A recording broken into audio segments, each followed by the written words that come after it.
The New South Wales government's inquiry into Star Entertainment has claimed another scalp, with the casino group's chairman, David Foster, being forced to step down. He's the latest executive to leave following the departure of Star's CEO, Robbie Cook, its chief financial officer, and the head of its Gold Coast casino. All this comes after damaging evidence in recent weeks that Star may not be doing enough to fix systemic issues within the company, which made its casinos a hotbed for fraud and money laundering. For more on this, let's bring in Dr. Charles Livingston, who's the head of gambling research at Monash University. Hi, Charles. How much did David Foster's departure have to do with the recent evidence that came to light? For instance, internal emails between him and the former CEO about a plot to wage war against the casino regulator. Well, I doubt very much whether the regulator would have been very impressed by that. And the rest of the board apparently were even less impressed by it, and he dumped, I guess you could say, and Ms. Ward was elected as the chair over the weekend. So I think, there's a lot of internal pushback now, I think, from the board, who see these old guard mentalities that, they should be at war with the regulator, which was revealed in these texts that you speak of between Mr. Foster and Nick Weeks, Mr.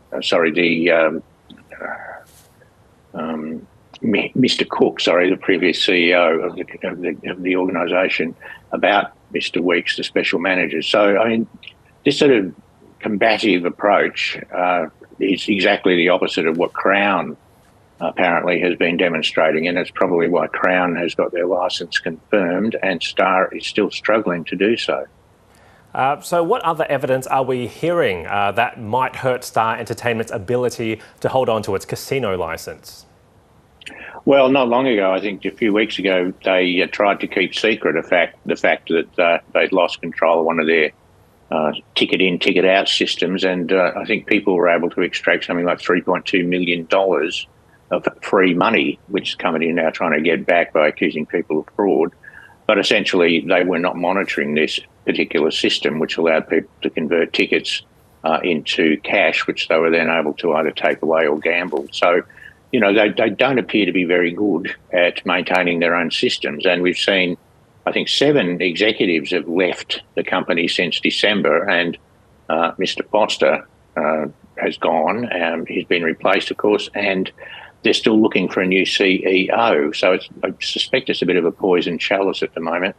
And I suspect that it's going to be very difficult for them to find someone who is up to it and who's capable of running the operation effectively. 7 executives gone since December. That's quite the exodus there. So, Charles, what's the likelihood that Star could actually lose its casino licence in New South Wales? I mean, that could lead to a lot of job losses. It could lead to job losses. You've got to remember that a lot of the job losses are associated with associated businesses. So it's, the hospitality side of the business, etc. Having said that, it would still be a big blow. But I think of all the casino operations in Australia at the moment, the one that's most likely to lose its licence would be Star in New South Wales. That would make complications for its operations elsewhere, particularly in Queensland, where they're building a gigantic new casino on the Brisbane waterfront. But nonetheless, I think if anyone was going to be used to encourage the rest of them to, abide by the new rules and regulations around casino regulation in Australia, then Star is the most likely candidate. So, Charles, before you were mentioning the comparison between Crown and Star, I want to delve deeper into that. So Crown Resorts, as you said, it was another casino operator that recently got in trouble for money laundering issues. So why has Crown been allowed to keep its casino licence while the Star is at risk of losing theirs? Well, what they've been able to achieve in Victoria, and it is in New South Wales, is to rehabilitate themselves fairly comprehensively. Their business was described recently by the Victorian regulator as being completely different to what they'd first encountered, and that it was genuine in its attempts to rehabilitate itself, that it had replaced all the key staff, that it was working very hard on making sure that it met all the goals, that it had cooperated fully with the special manager appointed to oversee its operations, and that the regulator was confident that they could, obviously with reservations about hoping this didn't recur, but were confident that it would continue to be a reputable operation and that it would therefore be suitable for a licence. Well, they did say, of course, they're going to keep their eye on it, but I think at the end of the day, Crown has really turned its operations around. It has cooperated fully with the regulator, which Star doesn't seem particularly happy to do, and it has accepted that it's living in a new world where it has to comply with what the regulator wants.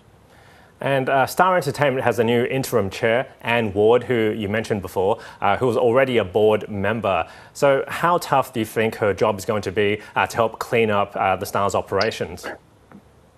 Well, I mean, it's a bit of an Augean stables, isn't it? I don't know whether she can divert Sydney Harbour to clean the place out, but it looks like she's got her work cut out for her. But she has started with a good philosophy. She reckons she wants to see Star be completely compliant with all relevant regulations, with good leadership in place, and where they have an open, honest and constructive relationship with the relevant regulators, as she said today.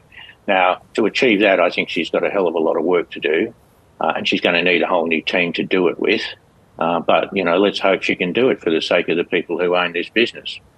On the other hand, there's an argument to say that Star has been responsible for considerable harm to many, many people and, basically violated the law with impunity for many years. So it may well be proper that it should lose its licence. Oh, time will tell. Charles, thanks a lot for your time and for helping us dissect these issues. Thanks, David.